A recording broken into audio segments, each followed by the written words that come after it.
بسم الله الرحمن الرحيم. الحمد لله رب العالمين، والصلاة والسلام على أشرف الأنبياء والمرسلين، سيدنا وحبيبنا وقرة أعيننا محمد عليه أفضل الصلاة وأزكى التسليم، وبعد. سلام عليكم ورحمته وبركاته. دعوة تكينيا قويا الرأس قنتا متدري سينا إرى قرصة فرن سينان قلان أفدنده سينان وان دبر بيكوف ركوف سلبين أمة دران مدته إرى أف براروف ركو هر أكيس سجرو كيس أكا اتبانوف ركو أف دراف لفتو أكا المامنوف نبرسيس سينان هر أقلان سينا كيسا فالآن سينا وقاشا تمهنج آل توكو كان داتشي كبجمتو فجالة تمتو قلبي أمة إسلامات هاتي مكة المكرمة كيستي هجتمت سنيفيما سينيتشكون نما ركتي فلا أبيه نما هيومي هيومان قام في جسمي إساء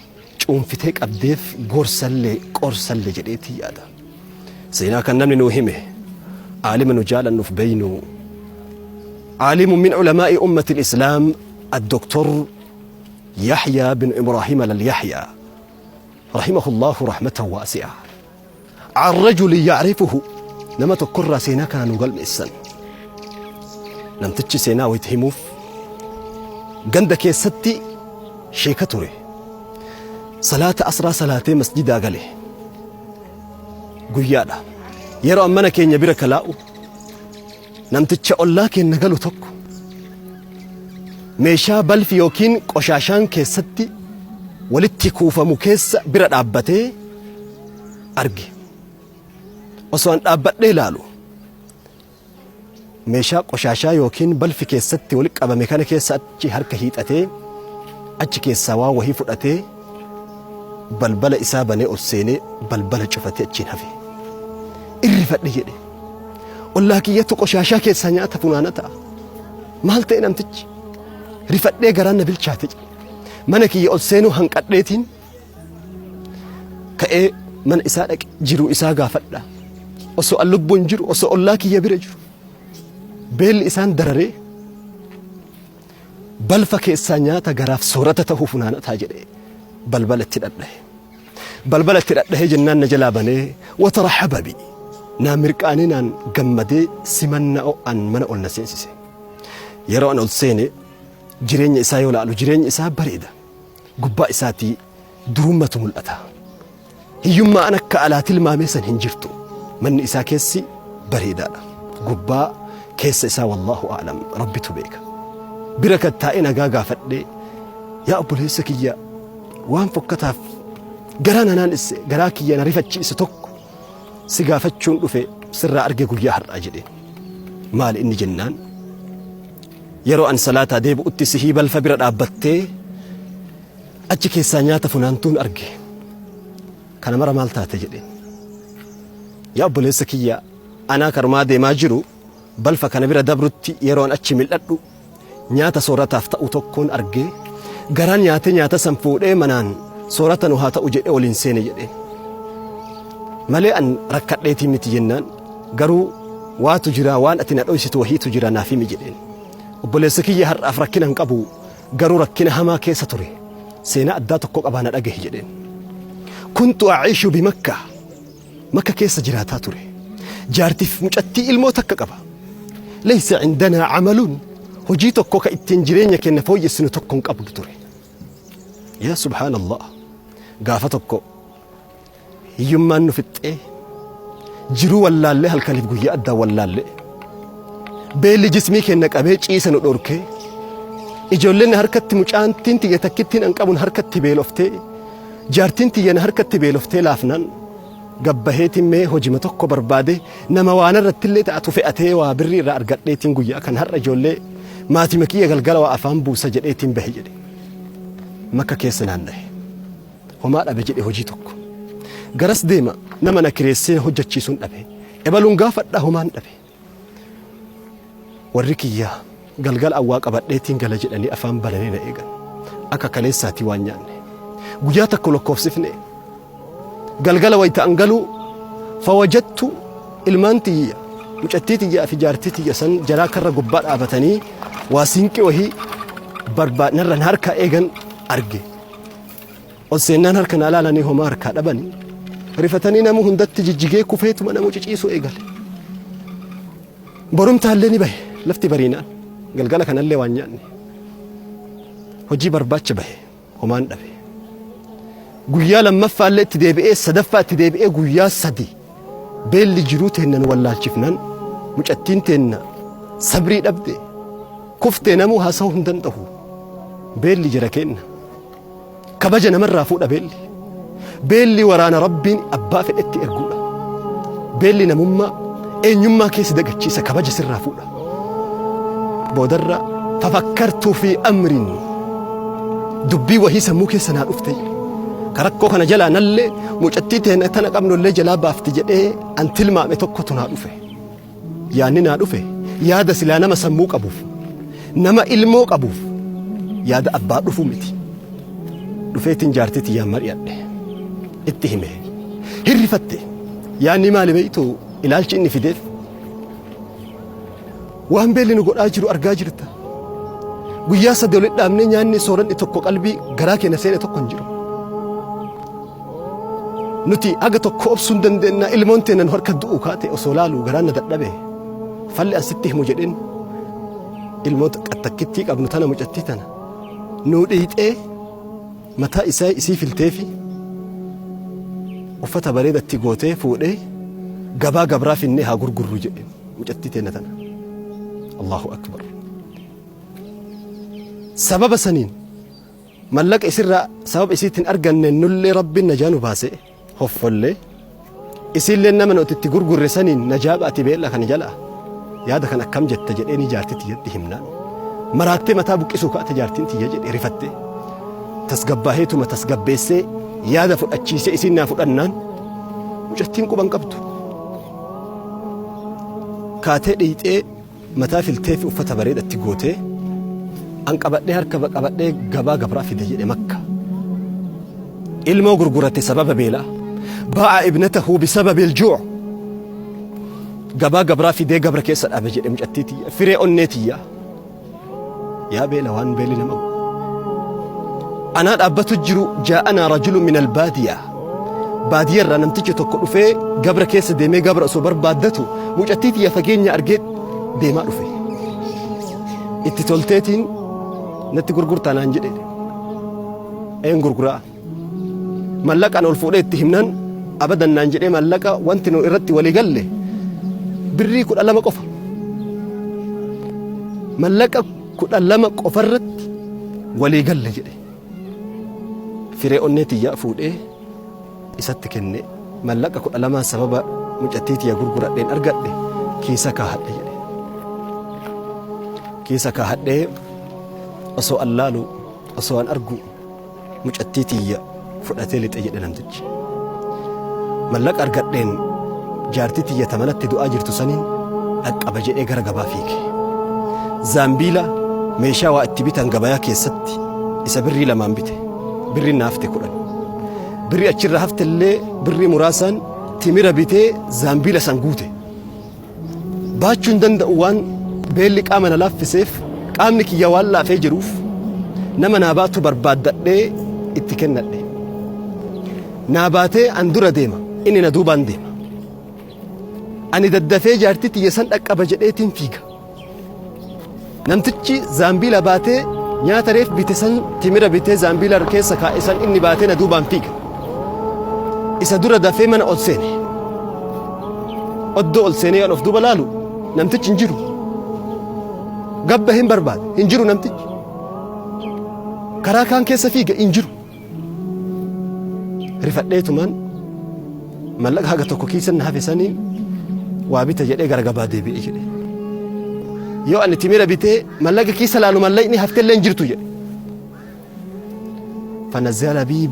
من المصيبة والبلاء ما لو نزل على جبل لهده والله جدي مصيبة وسوغار قببو تغار هرقفتوت نبو اجدي متاكي يكنا نبيل جيستي وانقروا أبي برمتاك ايتن فذهبت للحرم حرم لك اجدي بيتي طوافف اجدت ربي كأتشوف yoo ani harama masjida keessa ol seenu beeyti warroota xawaafaa jiru keessa namtichi mucattiiti yabite mucattiiti ya qabate isaa xawaafaa jiru arge fageenya na laalee na beeke anillee fageenya laalee mucattiiti ya arge garaan kiyya na boora heje abadan nagaan asin galu wayta namtichi kun xawaafa geesse anillee xawaafa wayta geesse yeroo inni gara baadiyaa galuuf bahutti makka keessa dhukadhee bosona tokko keessatti namticha dhahee mucattiiti harkaa fudhee gala jedhee murteesse jedhe garuu namtichi xawaafee geesse فصلى خلف المقام مقام إبراهيم عليه السلام مقام نبي إبراهيم دوبان صلاتي أن اللي صلاتي فلما سلم وسلمت إني سلام بافتي أن اللي سلام بافت نتلفه يا أبو أتي كان كاليس مجتين غرغرت سنيمي إيدي مجتين سن تأنيوتي جنان لا قبرويتي نبرتي إنجل رويفتشوف سلبنا كان همو صدات شرّا جنان أبدا مجتين قبرامتي مجتيتي أنقافنان أباكي يجتنا همتي سببا كان هجيها كان قوانا كان فكتو وانا كان ألفات مالتو سدالي سيسينان جنان يا أبو ليسا كي جنو تسينا قمنا ركتني ركينا دانقا مجتين لن أنيل لن سلبني رمني بيلي نفتئ جدي فلا وهي بربادي فلا سن كيسا توكو مجتيتي يها غرغرو jedhee yaada san jaartii dhiyeessinaan haadhuma warraa kiyyaa waltaanee gurgurree ati dhuftee bitatte innaa lillaahi wa innaa ilayhi raaji'uun jedhe obboleessoo mucattiitti teetillee sii deebisa mallaqa birrii 30 qaba 15 addaan qoodannee atillee hojii ittiin seeni anillee hanga hafte ittiin fayyadama mucattiitee sii deebise amma booda hojii akkanaatti hin deebi'inaan jedhe boodara mucattii fudhee gale jedhe osoo galaa jiru mallaqa inni naa kenne saniin timira muraasa tokko bitee jaartii tiyya saniif galaa jedheeni gara gabaa goree mucattii tiyya qabadhe gabaa goree anaa timira bitaa jiru namtichi guyyaa kaleessaa timira osoo baatu na duubaan deemu an dhabe sun illee na barbaadaa jiredhe gabaa keessa fageenya na laalee natti iyye anillee fiigeetiin itti fiigee wal qabnee obboleessoo maal taate kaleessa osoo si duubaan deemu si dhabe an jennaan anillee wayta oddoos ol seenu of duuba wayta silaalu hin jirtu si dhabeedhe wallaahi ani dhimma tokko keessa haajameeti miti meeshaa kee kana fudhachuufillee karoora tokko hin qabu osoo maa fiigu bakka tana buutee si dhabe osoo si barbaadu rabbiin har'a sinaa hiree galanni ka isaati naan jennaani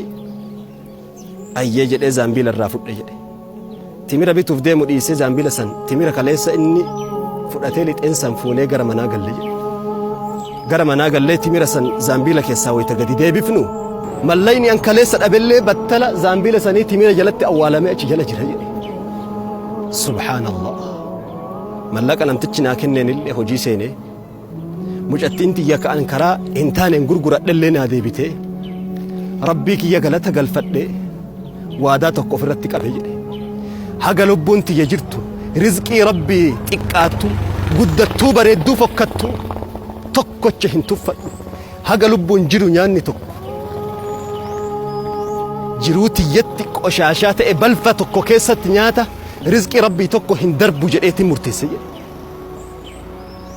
akka gaafsa waadaa san ofirratti fudhee osoo karaa deemaa jiru balfa kana keessatti nyaata san arginaan fudhee gara maatii kiyyaatiin ol seene فهل ألام على ما فعلت وأنا هجد كان كمتم قبا نانجد سينان الدكتور يحيى بن إبراهيم اليحيى رحمه الله رحمة واسعة سينان كو واحد دفك سبادتي ورّا رزقي ربي ميلان رديم كان أولان إساء سين بيلان قبتو وان أفتو أبي قري هل كان قوتو إسا نياتابو من إساء كي ست نياتا إسرافا قد إيه قدنا كي قشاشا بلفتي قدنا ورّا رزقي ربي تفتو ورّا سورة قرملت وسو أولان إساء مسكين ميك ركتان ميك أجيرو إسان بيلي قرا إساء قبه هدون جرو رزقي ربي ميلان الرديمو في اللي سينام كون قرص warroota rabbiin qabeenya itti kennee foon ofii gabbisuuf garaa isaa guddisuu qofaaf maatii isaa qofa gammachiisu qofaaf xiyyeeffate kan miskiinni fedhe isa biratti osoo qilee seene waan fedhe osoo tahe xiqqoo garaa isaa hin laaffifne garaa isaan booressineefillee gorsa. Obboleewwan kiyya ollaa keenya ta'innaa naannoo keenya ta'innaa fira keenya keessaa ta'innaa rakkataa hedduu jira. Rabbitu jiruu wal jala dabarsee kaa'e hikmaa ofiif hojjete isatu beeka waan ta'eef kennaa rabbiin isinii kenne sadaqaa rabbiin kennaa inni isin bira kaa'e akka naman tuffanne rizqii rabbiin isin bira kaa'en hiyyeessaa dadhabaa namaatiin gargaara nama of gatee ofirraa sabbariin ol qabaa gaafa aduun gadi dhihaattee dayfi ilma namaa ol fuudhee lugaamusan gaafa waan fuutan dhabdan gaafa namni gaaddisa sadaqaa isaa jala qofa dhaabbatu saniif furmaata isinii taha. Gaafa qabrii seentanii abjadii takkittii kiisii hin qabne abjadiin kiisii hin qabdu gaafa maatii keessan keessaa baatanii lahdi jala seentan saniif gaafa saniif furmaata isinii taha. Miskiina isin bira jiru ollaa isin jiru ollaa keessan quba qabaadhaa tokkoon keessan hin amanne hanga ofii quufaa ollaan isaa isa biratti beelaw tokkoon keessan hin amanne dhaamsa gobana dachee samiitti dhaamsa nabi Muhammad salawaatu rabbii wa salaamuhu alayhi. Salafa duraanii keessa nama miskiinni yoo itti dhufe Hasan bin Ali Zayn al-Abidiin yoo mana warqii manaa qabaate warqii fuudhee kennaaf jedhe yoo warqii dhabe harcee daqiiqa manaa qabu fuudhee kennaaf jedhan yoo san dhabellee dhadhaa manaa qabaatu dhadhaa kennaaf waan kennuuf yoo dhabe marfee yookiin lilmoo itti waa hodhan kana fuudhee huccuu yookiin uffata kadhattuu sanii kan citte san laalee hodhaaf jedhan warri sadaqaan galeef warri miskiina gargaaruun galeef hojii kana dalagaa ture. Ali bin Hussein gaafa duniyaarraa deemu yeroo janaaza isaa dhiqan duyda isaa kana gubbaa gurraachinna tokko argan jedhan miidhama duyda gubbatti argame tokko maali jedhanii wal gaafannaan halkan dhukatee miskiinaaf warroota faqiiraaf harcee baataa bula jedhan rahimahullahu rahmatan waasi'a. Seenaan kun gorsa hedduu akka of keessaa qabu isinis waan keessa fudhattan qabdan gorsa bareedaa fi leenjii qalbii kennaaf ta'a jedheetii yaada. Har'aaf haa gahu. والسلام عليكم ورحمة الله وبركاته.